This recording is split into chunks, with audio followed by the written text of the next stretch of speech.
क्या कर रही हो तुम? यहां आकर मेरे पास बैठो। आओ।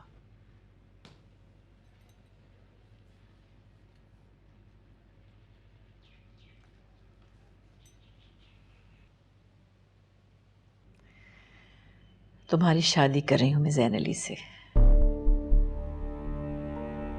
कैसी बातें कर रही हैं अम्मी?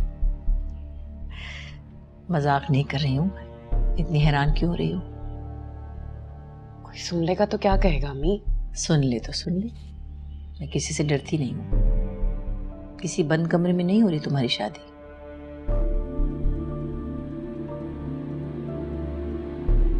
तहरीम इजाजत दे देगी कि ज़ैन अली मुझसे शादी कर लें? तुम तहरीम और ज़ैन अली को छोड़ो, अपनी बात करो। कि तुम भूल गई हो ज़ैन अली को? तुम नहीं चाहती तुम्हारी ज़ैन अली से शादी हो? मेरी बात रहने दे अम्मी।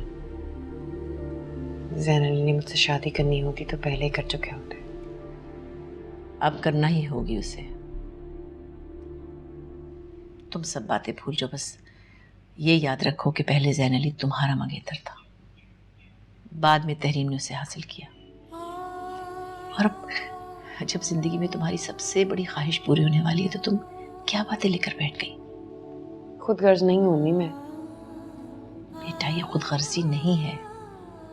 खुद गर्जी तो वो थी जो उन्होंने दिखाई और हमने सब्र किया। लेकिन अब हमारी बारी है। वैसे भी ज़ैन अली पर पहला हक तुम्हारा था। मुझसे खुद अकबर अली ने उसका रिश्ता मांगा है तुम्हारे लिए,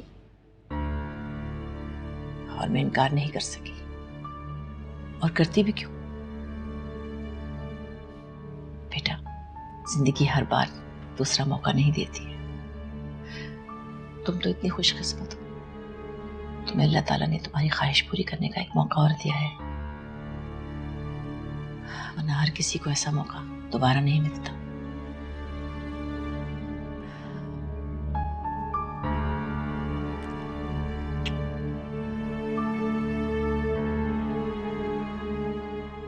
तुम इतना मत सोचो।